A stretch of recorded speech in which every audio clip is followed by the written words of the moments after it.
नमस्कार दोस्तों, स्वागत है आपका अपने YouTube channel exam vision classes में। दोस्तों, जैसा कि हमने पहली वीडियो में विधायिका को कवर किया था, विधायिका मतलब लेजिस्लेटिव को कवर किया था। उसमें हमने बताया था कि संसद के बारे में बताया था भाई, संसद और लोकसभा को बताया था, लोकसभा, राज्यसभा, ये सब चीज़ें डिस्कस किया था। साथ ही हमने ये भी कहा था कि इसके नेक्स्ट पार्ट में संसद के जो पीठासीन अधिकारी हैं उनको देख लेंगे। उसके बाद में आगे जैसे जैसे आगे बढ़ते रहेंगे, दल बदल कानून को देख लेंगे, और जो भी चीज़ें हैं सबको एक एक करके देख लेंगे। जो भी आर्टिकल्स इनसे बनने वाले हैं वही आर्टिकल्स को देख लेंगे। ठीक है, तो चलिए शुरू करते हैं दोस्तों। और आप लोग वीडियो के अंत तक बने रहिएगा। आप लोगों को जो भी जानकारी दी जा रही है वो सारी आप देख रहे हैं स्ट्रक्चर बेस में दी जा रही हैं, बाकायदा बना करके। तो और पॉइंट टू पॉइंट दी जा रही हैं, जो भी एग्ज़ाम में आते हैं वही पॉइंट यहाँ पर आपको दिखेंगे। आप खुद ही देखेंगे कि ये पॉइंट आपको एग्ज़ाम में कहीं ना कहीं आपको ज़रूर मिलते हैं। ठीक है, तो चलिए शुरू करते हैं भाई। तो संसद को हमने जैसा कि पढ़ा ही दिया था कि संसद को हमने बताया था कि संसद किससे मिलकर बनती है। तो राष्ट्रपति, लोकसभा, राज्यसभा, इन सब से मिलकर, तीनों से मिलकर बनती है। तो अब उसके बाद में संसद के जो पीठासीन अधिकारी होते हैं उनके बारे में हम भाई देख लेते हैं। तो इसको दो पार्ट में हम करके देखते हैं। एक तो हम देखेंगे लोकसभा को, मतलब जो लोकसभा में हैं, और राज्यसभा में। ठीक है, तो चलिए हम देखते हैं, शुरू करते हैं। तो देखो यहाँ पर ऐसे लिखा है कि लोकसभा में कौन से पीठासीन अधिकारी होते हैं। तो एक तो होता है लोकसभा अध्यक्ष, लोकसभा अध्यक्ष जिसको हम लोग स्पीकर बोलते हैं, लोकसभा अध्यक्ष। और क्या होता है, लोकसभा उपाध्यक्ष। वहीं अगर राज्यसभा की बात करें तो राज्यसभा में कौन होता है, सभापति, जिसको हम क्या बोलते हैं, उपराष्ट्रपति, और उपसभापति। तो देखो अब यहाँ पर क्या है कि जो उपराष्ट्रपति है, इस पर हम पार्टिकुलर एक वीडियो बना देंगे छोटी सी। आप लोग वीडियो में देख लीजिएगा इनका कार्यकाल क्या है, इनके पास शक्तियाँ क्या हैं, इनका वेतन क्या है, सब कुछ कवर कर लेंगे। आर्टिकल्स क्या हैं, कुछ छोड़ेंगे नहीं, सब दोस्तों कवर करेंगे। तो अभी जो ज़रूरी है, अभी हम लोग क्या करेंगे कि लोकसभा अध्यक्ष और लोकसभा उपाध्यक्ष को भाई देख लेते हैं। तो आप देखेंगे कि लोकसभा अध्यक्ष और उपाध्यक्ष के लिए एक आर्टिकल है, आर्टिकल 93 इसमें लिखा गया है कि लोकसभा अध्यक्ष और उपाध्यक्ष। ठीक है, तो चलिए शुरू करते हैं। तो लोकसभा जो अध्यक्ष हैं इनके बारे में देखेंगे हम। तो लिखा है लोकसभा अध्यक्ष जो होते हैं इनका लोकसभा सदस्यों द्वारा ही चयन होता है। मतलब जो भी सांसद होते हैं उन्हीं में से, जो भी सांसद होते हैं उन्हीं में से क्या होता है कि किसी को एक को लोकसभा अध्यक्ष बना दिया जाता है। इनका कार्यकाल 5 वर्ष होता है। भाई हमने बताया था कि जो आपकी लोकसभा होती है अस्थायी होती है, 5 साल बाद वो भंग हो जाती है। तो 5 साल का कार्यकाल होता है। आगे इसमें पॉइंट एक दिया लिखा है, हमने लिखा है कि निर्वाचित अध्यक्ष के चुने जाने तक पद पर बना रहेंगे ये भाई।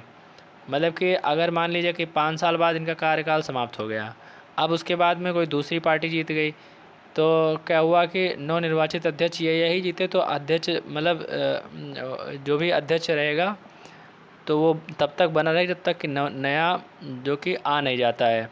ठीक है, अच्छा एक चीज़ इधर देखेंगे हम। अगर हम लोकसभा उपाध्यक्ष की बात करें तो विपक्षी दल का होता है। पहले तो सत्ता पक्ष का ही रहता था लोकसभा उपाध्यक्ष, लेकिन अब विपक्षी दल का होता है। कब से, 10वीं लोकसभा से भाई, 10वीं लोकसभा से विपक्षी दल का होता है। ठीक है, इसका निर्वाचन के बारे में हमने क्या लिखा है, निर्वाचन के बारे में आप देखेंगे तो लोकसभा अध्यक्ष तारीख का निर्णय करेंगे। देखो अब क्या होता है भाई, जैसे मान लीजिए कि कोई पार्टी जीत के आती है तो अध्यक्ष भाई उसी का होगा।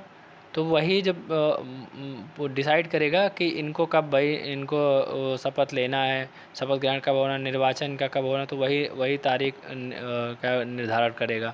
हाँ अच्छा, एक बात और जान लें, शपथ दोनों नहीं लेते हैं। यहाँ पर हमसे थोड़ा सा गलती हुई, निर्वाचन का होगा, शपथ तो दोनों नहीं लेंगे। क्यों नहीं लेंगे उसके पीछे रीज़न देखो, यहाँ पर हमने लिखा भी है।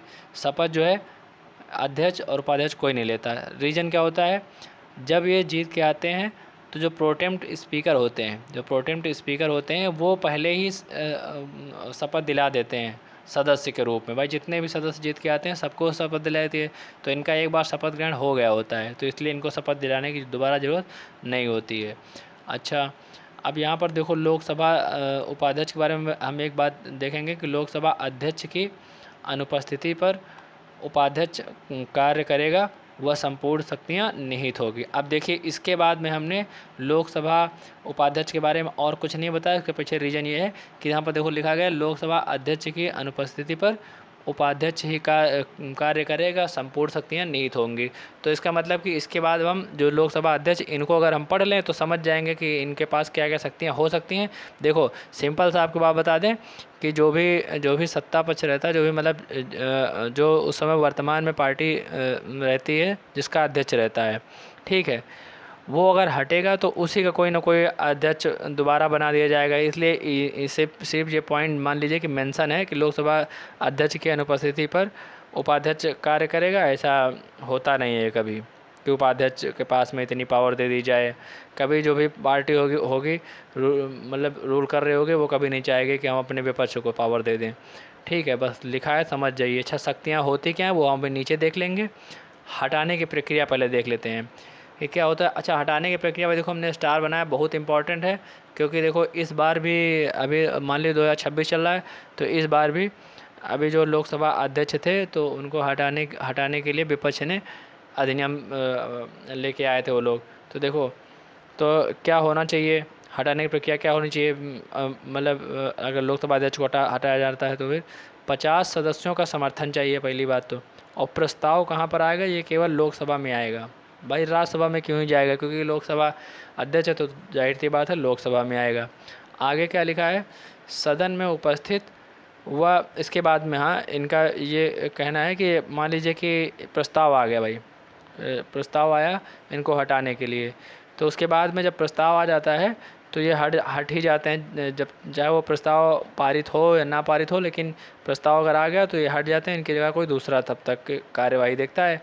तो आगे क्या होता है कि सदन में उपस्थित तो रहते हैं, बोल भी सकते हैं, ठीक है, परंतु अध्यक्षता नहीं करेंगे।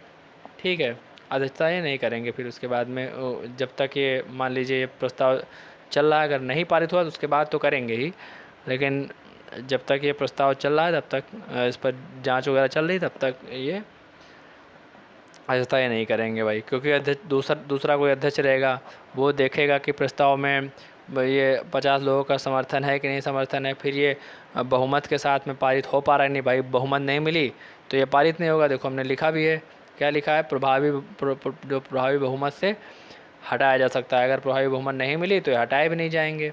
ठीक है, आगे हम देखेंगे अब कार्य एवं शक्तियाँ। जो कार्य एवं शक्तियाँ हैं ये समझ लो कि दोनों की कार्य एवं शक्तियाँ कही जा सकती हैं, उपाध्यक्ष और अध्यक्ष, क्योंकि उपाध्यक्ष को वही शक्तियाँ मिलेंगी जब अध्यक्ष मान लीजिए पद पर नहीं है तो उपाध्यक्ष के पास शक्तियाँ रहेंगी। तो इसीलिए हमने एक ही जगह दिखा दिया है। ऐसे शिक्षा बना के आप लोग भी शॉर्ट नोट बना लीजिए, बहुत समझ में आएगा, बिना शॉर्ट नोट के समझ में नहीं आएगा। आगे देखिए तो लिखा है सदन की कार्यवाही का संचालन भाई करता है। कौन करता है, तो लोकसभा अध्यक्ष सदन की कार्यवाही का संचालन नहीं करता है। आगे देखेंगे तो धन विधेयक पर निर्णय यही देगा आर्टिकल नंबर 110 में। आगे लिखा है इस निर्णय को चुनौती नहीं दी जा सकती है। दोस्तों आगे देखेंगे तो इस निर्णय को चुनौती नहीं दी जा सकती है, मतलब कि अगर कोई विधायक है वो धन विधायक है तो इसका निर्णय कौन देगा। जब विधायक आता है लोकसभा में तो उसका निर्णय लोकसभा अध्यक्ष देते हैं कि धन विधायक है या वित्त विधायक है, जैसा भी है, ठीक है। तो अगर उन्होंने कह दिया कि धन विधायक है तो इस निर्णय को चुनौती कोई नहीं दे सकता कि नहीं धन विधायक नहीं है, तो या फिर इसको ले कहीं दूसरी जगह नहीं ले जा सकता। ये अगर उन्होंने कह दिया धन विधायक है तो धन विधायक है। आगे देखो क्या लिखा गया, दल बदल विरोधी कानून पर अंतिम निर्णय कौन देगा, अंतिम निर्णय यही देंगे। अच्छा, दल विरोधी कानून कई बार आ चुका है, इसको हम नेक्स्ट वीडियो में 101% यही पहले कवर करेंगे, दल विरोधी कानून। और तो अंतिम निर्णय यही देंगे कि भाई वाकई कोई अगर है सदस्य है, वो चाहे लोकसभा का है, मतलब लोकसभा का सदस्य है, तो वो अगर अपना दल छोड़ के दूसरे दल में जाना चाह रहा है तो उसके बाद उसके ऊपर दल विरोधी कानून अप्लाई हो रहा है कि नहीं अप्लाई हो रहा है, उसका निर्णय कौन देगा, भाई यही देंगे लोकसभा अध्यक्ष। आगे देखेंगे हम, लिखा है कि मतदान में निर्णायक वोट। मतदान में निर्णायक वोट का मतलब क्या है? मान लीजिए कि कोई बिल पास होना है, कोई बिल भाई पास होना है, तो उस पर क्या हुआ कि मान लीजिए कि 50 लोग, 1 मिनट, मान लीजिए कि 50 लोग अपनी सहमति दे रहे हैं। 50 लोग क्या कर रहे हैं? सहमति दे रहे हैं। 50 लोग हैं जो सहमत नहीं हैं। अब सहमत नहीं, अब देखो यहाँ मामला क्या हो रहा है भाई, यहाँ मामला टाई हो रहा है। तो ऐसी स्थिति में क्या होगा कि ऐसी स्थिति में निर्णायक वोट जो होगा वो कौन देगा? लोकसभा अध्यक्ष देंगे। लोकसभा अध्यक्ष अपना निर्णायक वोट दे सकते हैं। अब ये चाहे सहमति की तरफ दें या नहीं सहमति दें, अपना निर्णायक वोट दे सकते हैं। एक देखो पॉइंट हमने यहाँ मेंशन किया है, सामान्यतः मतदान में भाग नहीं लेते हैं, बराबरी की स्थिति में निर्णायक वोट देते हैं। सामान्यतः मतदान की स्थिति में भाई अगर पहले ले लेंगे, मान लीजिए कि टाई हो गया मामला, तब क्या होगा? तब इसीलिए सामान्यतः मतदान की स्थिति में भाग नहीं लेते हैं। जब बराबरी की स्थिति हो जाती है तब वे भाग लेते हैं। आगे देखो, यहाँ पर देखिए, संयुक्त अधिवेशन की अध्यक्षता कौन करता है भाई? संयुक्त जो अधिवेशन होता है तो उसकी अध्यक्षता कौन करता है? उसके अध्यक्षता लोकसभा अध्यक्ष ही करते हैं। अच्छा, इसको संयुक्त अधिवेशन बुलाता कौन है? ये इंपॉर्टेंट पॉइंट है, हमेशा यहाँ पर कन्फ्यूजन होती है। 108 और 118 ये विशेष नियम है। 118 देखो 4 इसका क्लॉज बना हुआ है 4। तो राष्ट्रपति बुलाएंगे, बुलाता कौन है?